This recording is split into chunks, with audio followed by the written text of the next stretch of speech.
Preview. Better Love Radio with Tony and the Spaniard. Better Love Radio is not intended to be a perpetual online counseling service in and of itself. The dialogue expressed on the show is that of the hosts, Tony and the Spaniard. Better Love Radio does not diagnose, treat, nor offer medical advice to its listeners. The opinions stated by those participants are confidential and names have been altered to protect their identity. Now that you heard all that, let's get on with the show. Preview. Enjoy.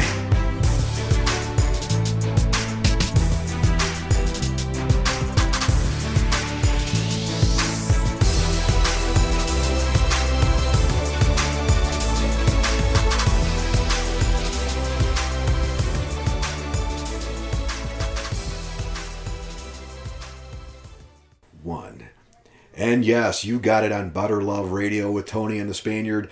I'm one of your hosts, the Spaniard. Along with me is Tony Sandilla. Give us a quick shout out there, Tony. Hey, guys. And this is the official first show of Better Love Radio. And a lot of people have already reached out to us and wanted to find out, who we are, what's the show all about. So I'm going to take a couple seconds here, well, more than a couple seconds. We're just going to talk a little bit about who we are and what we do and why the show is even coming about. So, Tony, why Better Love Radio? What made you come up with this idea? I thought after I opened my private practice that it would be good to market the practice a bit and at the same time to help some people out with some problems. Maybe you don't want to make an appointment or you can't, or you just want to get a taste of talking to somebody about a sexual or relationship issue and getting a little bit of advice for free and to contribute to, the show. That's cool. Because see, I hear it all the time too, where some people, when you mention the word therapy or, seeing a counselor, there is that kind of stigma about it. And the cool thing about this show is that it's all anonymous. Our people who call in, write in, email us the questions, they don't have to worry about giving their names or anything. So it's totally anonymous and people don't have to feel uncomfortable about discussing things that are on their mind. So that's the cool thing, how what I thought about it. So let's tell our listeners who Tony Sandilla is. Tell us a little bit about you. Who is Tony Sandilla? Well, I'm a native to the region of Northwest Indiana. Grew up in Gary, and I live there still. Lake Michigan is my backyard, and it's a wonderful neighborhood, great people. I've been a social worker for about 20 years, and just have always been the therapist type, kind of geekish, wanting to help people out. So I decided to go to college for that, and here I am. Now, I've been to your house, and I don't think people realize when you said that your backyard is Lake Michigan. It's no shit. Your backyard is the beach. Yes. And you got a pretty cool view, and yeah, it's really nice. I potentially can predict that we're going to do some future shows on the beach once it gets warmer again. And I don't know if this is something that, can we go topless, or is this something where you even have a topless episode where everybody that comes join us topless? That'd be kind of something cool to promote, I think, maybe. I don't know. I don't know if your neighbors would approve of that, but totally a nice house. Well, some people would be pleased by that. Yeah. I try to keep the show a little, not conservative by any stretch, but not too risque.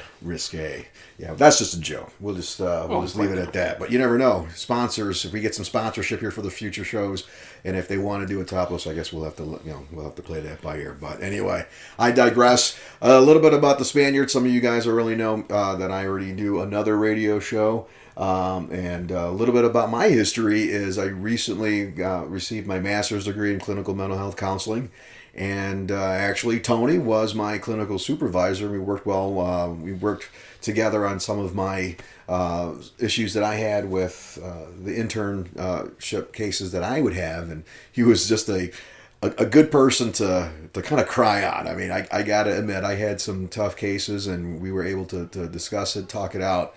And it made me a better person as far as in the counseling field. So I decided that this would be a good time to connect with him, because this guy knows what he's talking about, and I feel that we will be able to get the word across and let people know that they could feel safe and comfortable talking to us. So that's a little bit about me and our show. So we're going to go ahead and get right into our first segment of the show is some of our questions from our potential listeners, but people who actually reached out to us. We got a couple of questions, and Tony's going to go ahead and take the first one for us. What do you got there, Tony? Well, the first message I got a couple weeks ago is somebody she's about 32 years old. Her boyfriend is 40. They've been together for 3 years, and she was talking to me about their sex life, and their sex life is good, but he has an erectile issue. Namely, can keep an erection, can use it well with her, but unfortunately not able to orgasm inside of her. Wow, and okay. The key thing is he was able to do this with his former girlfriend. So I did my detective work to try to figure out what she might ask him about. And anytime I have a guy come to me with erectile dysfunction, the first thing I always ask is, have you been to your doctor about it? Mm-hmm. Now, why would you ask that? What would that do? Erectile dysfunction quite often is caused by medical conditions. It could be neurological damage, it could be medication that you're taking, like antidepressants. That's a big side effect that affects functioning. Also, injury, disability, a host of issues. Sometimes anxiety, that's usually the case. And then sometimes just being tired, exhausted. Those are all things that I look at and ask about. But the key question after the doctor says everything is okay and that's been checked out, my question is, how do you function when you're masturbating? When you're flying solo, are you able to have that orgasm? Are you able to keep the erection? Is everything working out okay? And if a guy tells me that off the bat, I usually tell him, well, then there's probably nothing medically wrong with you if you can make it work on your own. So then it becomes a relational issue after the medical things have been ruled out. And usually after a talk or two with somebody, it comes to, look, my wife and I, my girlfriend and I, we're just having some issues.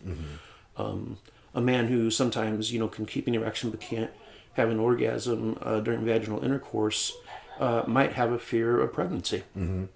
Especially if he's not using a condom or she's not on birth control. Sometimes at a point in our life we don't want children anymore, but we don't want to tell our spouse or we don't want to tell our partner that we don't want kids. So I find a lot of guys in my practice, they basically tell their women, oh yeah, I want kids, because that's something a lot of women like at a certain point in their life, and a lot of guys know how to keep women around by telling them these taglines. So I teach people to be honest about it and kind of get at what's going on in their head. And once we figure that out, usually things in the relationship work out or they don't, but at least everyone knows what's going on. So people aren't honest? Is that right? People aren't honest some anymore? People are not. What the hell's up with that? I don't know. Damn. Okay. So you got this couple, and he's experiencing these things. What's the next step now? You talked about the medical issues. You talked about some anxiety issues. What would be something next that they would want to talk about? Well, they need to have a serious conversation about whether he's afraid of getting her pregnant. I suspect that's probably the problem. Yeah. Although I left my crystal ball at home, but usually when I hear something like that, and a guy says, yeah, I can function otherwise, then that says something to me. Right. Kind of like the writing's on the wall, like I don't want to get her pregnant, or, sometimes a guy just doesn't want to go that long. Sometimes he's tired and wants to go to sleep. That could be a reason too. There are a host of things that during my detective work I kind of get at, and once the couple understands what's going on and they're being honest with each other, then they can move on from that. So in this case here, I mean, just listening to it, is there hope for this couple, or do you just say, hey, this guy probably has ulterior motives or is not really fully committed, or what's your take on that? Well, the advice I would give if they were in my office is, once they've had a conversation about how he feels about the pregnancy issue, if that's it, I would say, well, listen, I talked in the last show about our paradigm of sex and what it has to be, that it has to culminate in vaginal intercourse and orgasms, and it doesn't. And a lot of guys have a lot of pressure, and that's probably the major source of erectile dysfunction, is that performance anxiety. Like, I have to perform, I have to come, or my girlfriend's going to get upset, or my wife is going to get pissed, and it doesn't have to be that way. It could be that he starts sex with her, and it's really great, and he's tired and says, okay, honey, I'm done. Can we finish each other off. Can I go down on you, or you on me, or a hand job, or whatever it takes for me to come. Or, hey, I don't have to come, and neither do you. I enjoyed our time together, but I'm tired and ready to cook out. Let's try again in the morning, or when we get around to it. So that's the best case scenario, is that they can come up with alternatives to having an orgasm that don't involve intercourse. But see, it all comes back down to talking about it. I mean, how often do you get that question asked about, how do I talk to my husband, or how do I tell my wife this is what I want, or this is why I look at porn, or how do you go about getting that communication started? When I talk to couples, I help them set the groundwork. To set the tone. Like, hey, we have sex together. We take our clothes off in front of each other, but we're too nervous to talk about it. That's kind of peculiar. So I love you. You love me. We're a partnership. We both want to please each other and make each other feel better. Let's start opening up about that. How you're not doing that, or how I'm not doing that, and give each other some suggestions and some fun conversations about it. It doesn't have to be an insult to your integrity or ego because you can't make your wife come 16 times in an evening. Mm-hmm. It's really not that important. And I emphasized in the last show, and always, sex should be fun. It's not something we should be so hung up on, but unfortunately a lot of people are. So I think having a conversation about having conversations is necessary. That's the first step. Hey, I want to have some conversations with you about our sex. How do you feel about that? And a lot of people say, well, I kind of do too. Yeah. And then it can take off and things get better. Wow. So there's definitely some hope for this couple. And again, that's the other thing that we've talked about before, is that just instilling a little bit of hope can go a long way. I think a lot of people that I've come across are very quickly to throw in the towel when shit doesn't go right. And that's one thing that, through counseling and just talking to others about their issue or what's on their mind can definitely bring some of that hope back, I think. Wouldn't you think? Yeah, absolutely. Yeah. And going back to setting the groundwork, I think it's important that couples, just learn how to talk, period, about anything. Because a lot of times, one of the things that causes infidelity, for example, or disinterest in sex, is when we have these things that we're angry about, or these feelings that we harbor and don't share, and we get resentful and we give up, like you said, throwing in the towel. Yeah. And it doesn't have to happen that way. Again, if couples are just honest and loving and say, hey, let's talk about this. I'm not trying to make you angry. I'm not trying to hurt your feelings, but it's something we need to discuss, and it'll help both of us. Yeah. And on the flip side, too, is not only does a person have to be a good communicator, being able to talk about it, but also listen. And I think guys have a hard time with this sometimes, is being able to listen about what's going on, really, what your girlfriend or wife is trying to tell you. So, the guys, when you're listening, make sure you listen. You got to listen up. You got to listen to your wife, listen to your girlfriend. You may hear what they're saying, but you also got to listen. So keep that in mind next time you have a good conversation like that. All right. So that brings us up for another question that came in. And this was sent in by a guy out of Crown Point. He emailed me and said, masturbation, how much is too much? Now that's a pretty good question, because I'm sure we have sometimes thought about that ourselves. So what's a good response to that, Tony? It's not an unusual question, and sometimes I get it from young people. Yeah. I remember a 14-year-old kid in my office, and he said, hey, I'm wondering if I masturbate too much. And I really like masturbating because it reduces my stress. It makes me feel better. I have ADHD, and it helps calm me down. I'm like, well, good for you. Yeah. And he said, well, how am I he didn't do it in class, did he? I hope not. That would be something. No, okay. I left that out. Yeah. But at any rate, I told him, well, I asked him, well, how many times are you jerking off in a day? And he says, well, usually 2 or 3. I'm like, well, you're 14. It's kind of normal. That's a Tuesday for me. Exactly. So I said, man, as long as you're having fun and you're not hurting yourself, if you're getting your homework done, if you're engaging in activities with other people, if you're not in your room just doing it all night long and injuring your penis, then you're good to go. Yeah. And if you have some concerns, health-wise, you could ask your doctor the next time you see him or her. But, just have fun with it. Right. Now, I have asked the same question to women. And for some reason, I got a strange response that to them, they said, well, there's really no such thing as too much masturbation. I kind of thought about that for a while, and I never really thought about that, before, that women could masturbate as long as they wanted, or does it ever become a problem for women? What do you think about that? Well, excessive masturbation is, and sometimes people call it sex addiction. It becomes an issue when it's causing problems in your life. Okay. If you're masturbating 9 times a day and you're too spent to have sex with your wife, then that's going to be an issue.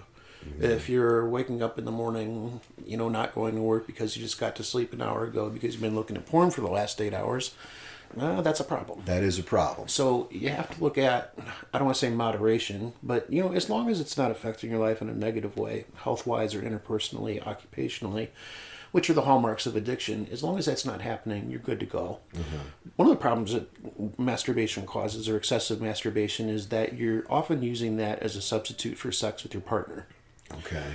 A lot of guys, I read a study that a lot of guys who are looking at porn, well, they always have, and it's nothing new, but one of the problems that it causes sexually, and this is kind of important to know, is that a lot of guys, when you're looking at porn, you're masturbating with your hand, and it's not the same thing as a vagina. Because once a vagina gets lubricated, the friction is not there like it is with your palm. And with your palm, you can control the grip, you can control the feel, and you're looking at artificial kind of sex anyway, and you're customizing yourself to that.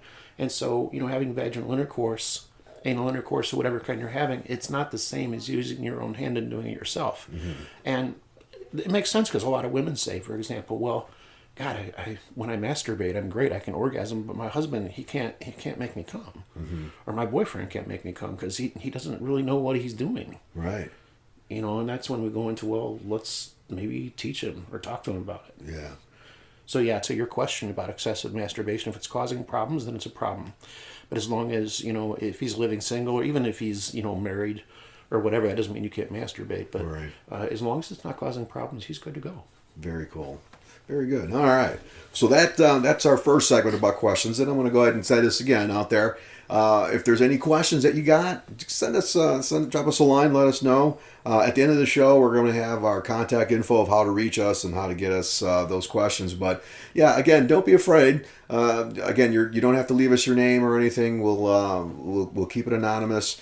Go ahead and ask us your questions, and we'll be able to talk about them on the show. So our next segment here is our topic section, where every show we have a different topic that we discuss, and this week's topic is about infidelity. This is one thing that Tony sees a lot in his practice. This is where most of his expertise lies in. So I'm going to go ahead and let Tony take over here for a second to talk a little bit about what infidelity is. Infidelity has been around forever. Yeah. Throughout the ages. Mm-hmm. In some cultures, even supported or looked over as not a big deal. But we know about adultery from the Bible. The issue has been around that long. Mm-hmm. And still, it's a raging issue. I read some numbers the other night that roughly 50% of men have revealed in the study that they have cheated on their spouse. That number is slightly lower for women. So if you're talking about 50% of men who are married who admit to cheating, that's a pretty big number. Yeah. And unfortunately, it keeps me busy in my practice. That is the number one reason that people come to me for marriage counseling is infidelity. And I can help people with that.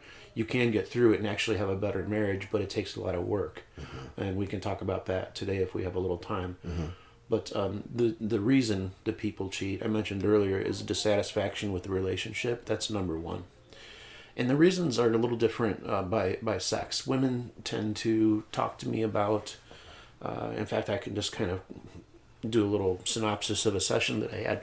She mentioned to me that she cheated on her husband because she would tell her husband, they were married for about 8 years, honey, you don't take me out on dates anymore. Mm-hmm. We don't do anything. I feel like I'm a second-class citizen. You go out with your friends and have beers on Friday night, but I want to go out on a date and we don't have money and you don't have time and you work too many hours and it's always an excuse, and the only thing you tell me is, well, honey, maybe I'll be able to take you out next week. Let's think about maybe where you want to go, and guess what? Something always comes up that we can't go. And you don't look at me the way you used to. You don't screw me the way you used to. You don't grab my ass. You don't kiss me like you used to. And I just feel like you're not in love with me anymore. Mm-hmm. And I kept telling you about this, and I tried to tell you, you need to pay me more attention. You need to treat me right. You need to treat me right. And I talked to you until I was blue. And you never listened. So I thought, I met this guy at work, and we had lunch a few times, and I didn't mean for anything to happen. And I found out he was a friend of yours, and I thought, well, if I banged your friend and you found out about it, that would get your attention. Yeah. And did it? It did. Yeah. He was pretty devastated by that. And I told him, and you mentioned earlier about guys not listening, and we're notorious for that. If you hear your woman telling you, you're not listening to me, are you listening to me?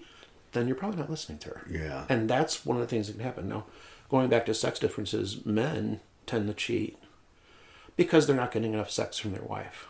I have so many guys who say, well, baby, you're busy and you're working all these hours and you're taking care of the kids, and I get it. But, I want sex and you just don't feel like it. And, I got to get it somewhere. Yeah. Which is mind-boggling to me, because it seems like instead of infidelity, you could just, work something out with your wife. And that's what I do help people with. Right. There is hope, and there are ways to communicate and do things. And oftentimes it does get better. And what about those, I know it's Hollywood, or you see these movies where the couple just seems very just hard on each other, like they're mean to each other almost. What have you ever come across a couple where they're just it came down to that point where they can't even stand each other, but yet they still live under the same roof? Yeah, absolutely. Yeah. Yeah, there are couples who come to my office, and one of the reasons a lot of therapists don't deal with the infidelity issue is it gets pretty hairy sometimes. Sometimes my office looks like the Jerry Springer show. I can only imagine. Yeah, I don't mind the challenge. I like it. Yeah. But yeah, it's hard for people to talk to each other. Now, I know we had talked about this before about infidelity, and I've asked just several different people, both men and women, and the one thing I wanted to get out of them is the question of, we're talking about infidelity. Is it worse having a one-night stand or worse having a long relationship? And I was quite surprised to hear that, of course, a lot of women said they were more pissed off about knowing about an affair rather than a one-night stand. Have you come across situations like that where that was one of the driving factors of the infidelity problem? I'll generalize, but the definition of infidelity for men and women is a little different. Uh-huh. For men, it's about the sex. Okay. If your wife wants to go off and have lunch with a guy 2 or 3 days a week and have conversations with him, we don't care. Yeah. But most men don't care. Most, yeah, or a lot. Yeah. But if we find out that you're having sex with him, now it becomes an issue. Yeah. And when we find out about the affair as men, generally our first question was, well, does he screw you like I do? Or is his cock bigger than mine? Mm-hmm. Or, did it feel good for you? Tell me about what happened in sack. How many times did you have sex with him? That's what we are hung up on. Yeah. And as women, when they find out that their husband has had an affair, and these are heterosexual relationships I'm talking about, because that's what I see mostly. Uh-huh. But when a man has an affair, a woman's first question was, how long have you been talking to her?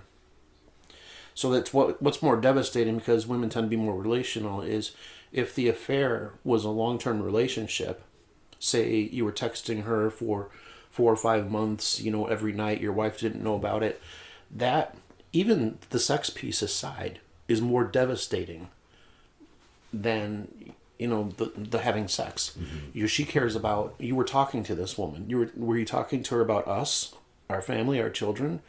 And that's what really hurts, is that betrayal. Right. And that betrayal of trust. Okay. That's what's upsetting and hurtful to women. It's almost like, and I've even had some women say, look, if you're at the bar with your buddies and you get a blowjob from somebody you don't know and you're drunk and you don't remember the next day, that's far more forgivable than having a long-term emotional relationship with somebody. Mm-hmm. And with men, it's kind of the opposite. Yeah. Again, you can talk to this guy if you want to. I'm sure he's your friend. I don't care. But as soon as, he makes out with you and I hear about it or something sexual happens, it's over. Yeah. Man. So I guess it's pretty common then than what most people think.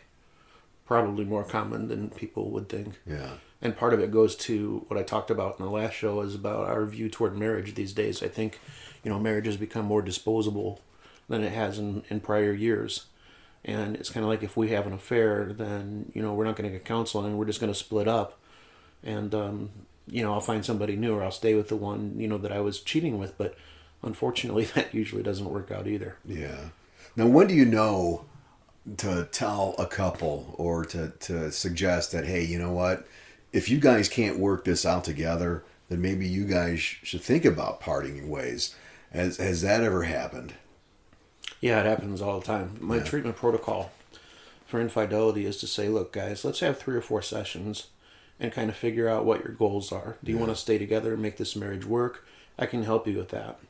But if your hatred and your hurt is so bad right now, and you've been so damaged, and after these 4 or 5 sessions you're not talking about it yet, and you're not making any kind of movement, then we might talk about, ending the marriage. Mm-hmm. And obviously it's in my vested interest to keep couples together, but there are times I do tell couples, hey, you guys thought about divorce? Mm-hmm. Because you've been seeing me 5 or 6 times, and I feel like I'm wasting your time and money because you're still not talking about the issues, you're still having arguments, you're still not, touching each other or talking. It just is going south or staying the same, and that's not what therapy is about. Yeah. So unfortunately, there are times when I have to tell people, look, if you are interested in ending this relationship, I can help you do that gracefully so that nobody gets hurt, and teach you how to move on, together or apart.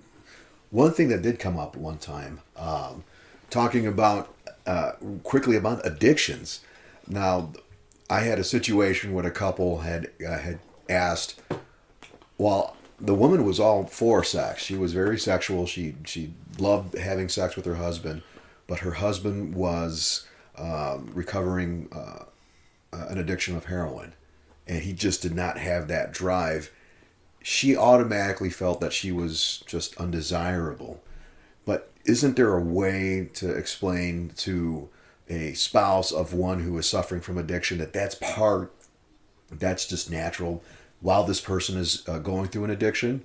Or is that something that we may have to dive a little bit deeper into? It's pretty simple. Mm-hmm. When someone has a drug addiction who's in a relationship, the drug or alcohol becomes the other woman. Or the other man. Yeah. Because the relationship is primary now. Right. So you're out, stealing things and doing bad things and trying to get money to buy your heroin while your wife is at home taking care of the kids, and she's suffering emotionally because you're just not there, because you're either high all the time, you're trying to get high all the time, or you're coming down from getting high all the time, and it becomes very consuming. And during an addiction, your partner takes the back seat, and it's very hurtful. So there are times when we have to talk about, hey, if you want to save this marriage, you need to get clean. Right. And, we need to talk to your wife about how to adjust to that. Or your husband, how to adjust to somebody being clean now, because the roles change. It's interesting in families where, we become adapted to certain bad behaviors. And that's one of the things I do working with addicted people and their families is, hey, let's talk about how to get back to a normal. Yeah. Wow. Good to know. Again, this is Better Love Radio with Tony and the Spaniard, a show that talks about relationships, sex, and everything in between. And in case you're just joining us right now, we just talked about some questions we had from our listeners, and our topic this month is about infidelity. Every show that we do on a monthly basis, we're going to have a different topic to discuss. Some of those topics are write-ins from our listeners, and some are just from the typical thing that Tony sees out of his private practice. What are some future topics that you got lined up so far that you could share with us? Well, we're going to talk about, not heterosexual relationships, but mixed marriages, homosexuality. Mm-hmm. We're going to talk about how relationships might be different for gay people, right, or bisexual people. Mm-hmm. And because I want people who are in that, who are that, I want them to feel comfortable calling in the show. I don't want people to think that this is a show for heterosexuals only. Mm-hmm. That would clearly be stupid. Right. And I have worked with gay couples before, and I always enjoy that work as much as heterosexual couples. And really, it's been my experience that there's not a lot of different, but I'm going to invite 1 or 2 people on the show who can give us a different perspective, because clearly I have my perspective, mm-hmm. but I might be missing out on some things. Sure. And I feel compelled for our listeners to get different points of view other than mine and yours. Right. I think that's going to make it a little more interesting. And certainly anything I can learn is what is anything our listeners can learn is a positive thing. Right. And of course, in time, we're going to talk about some sex education issues too. I recently heard of a 13-year-old who listened to the first show and really enjoyed it. And for some adults who might be shaking their head thinking, wow, this is pretty trashy or risque material for a 13-year-old. I want teenagers to listen to this show. I want them to feel like they can write in too with questions, because there are a lot of myths out there about sex and a lot of pregnant girls who got that way because they don't know the facts. That is true, yeah. And, they don't teach sex education in the schools like they should, and a lot of kids don't get it at home. Right. So if I can help some kids, complete high school, and have happy relationships and, puppy dog relationships, whatever you want to call it, kids have problems too, and I want them to feel comfortable talking and listening on the show. Very cool. Very cool. So again, this is Better Love Radio with Tony and the Spaniard. We're going to be wrapping up the show here pretty soon, but before we do that, I want to go ahead and extend an invitation for those that are listening. If you do wish to come on the show and be a guest, again, drop us a line. I'm going to give you guys all the contact info here after the show, and some upcoming topics as well as different experiences. If you would like to hear other couples or other people write in, call in, what have you, and to hear what they have to say, give us some input. We want to hear from you guys. This show isn't just about Tony and myself, but it's about you guys, the listeners that really talk. You want to hear what people really want to talk about. So don't be afraid to give us a call, and make sure you follow us on all the different things that we're going to be talking here about in a second. So with that said, you could contact Tony at 219-240-5533. Again, that number is 219-240-5533. And you can visit his website at www.tonysandilla.com. That's www.tonysandilla.com. And again, it's a good website. There's some good useful information on it. There's a blog. There's even a contact information on there. Send us your info. And I know you were talking about this, but do you now have the chat capability on your website? I am experimenting with that. Uh-huh. And I would welcome someone, preferably that I know, to start a conversation by clicking on the chat icon on the bottom of the screen on my homepage. Mm-hmm. I want to test it to see if it works, but I need to look into some legalities as far as, how private that is. Right. Obviously private because no names are being mentioned, so it shouldn't be an issue, but I do want to, on my website, have the capacity where people can call in or write in and have sessions online.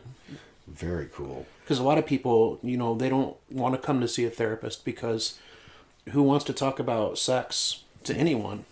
Right. Now, as a stranger, people talk to me about sex and they talk to me about their sexual dysfunction during a first visit, but I can see sometimes they're uncomfortable. So, I've done some chat sessions online with some people about other topics, and it seems like a lot of people like to chat these days and text. Yeah. It's a lot easier when you're not looking at the person you're talking to. It's more anonymous.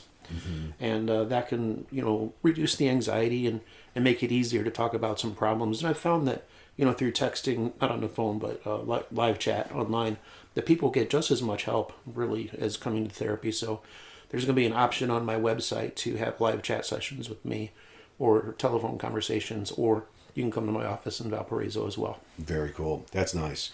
Good to know. Again, I forgot to mention this earlier about future topics. Again, a lot of it doesn't just have to deal with sex. It could deal with relationships and even dive deeper into different sex topics, such as fetishes, sex toys, you name it. There's plenty of topics to be discussed for future shows. And again, if you have anything that you would like us to talk about, go ahead and send us your info. Well, that just about does it for us. Again, gave you the number one more time to reach out to Tony. That's 219-240-5533. His website's www.tonysandilla.com. Find us on Facebook. We're Better Love Radio. And subscribe to us on our YouTube page. Same title, Better Love Radio with Tony and the Spaniard.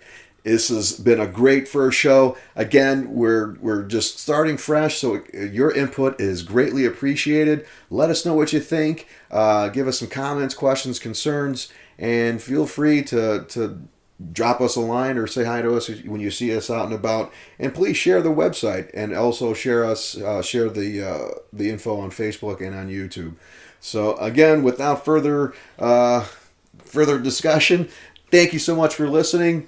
I'm the Spaniard, Tony Sandella, and guys, thanks for listening. And as the last show we did, I asked for a lot of feedback, and so did Tony here, and we got a lot of positive feedback about the first show, and that was just a practice run. So please, whoever's seeing us sometime soon, contact us through the website or in person, and let us know what you thought of this show. Some things we might add to it, or some things that were boring, or some things that were really cool. We want this show to be for you. So, again, thank you for listening in, and looking forward to the next time.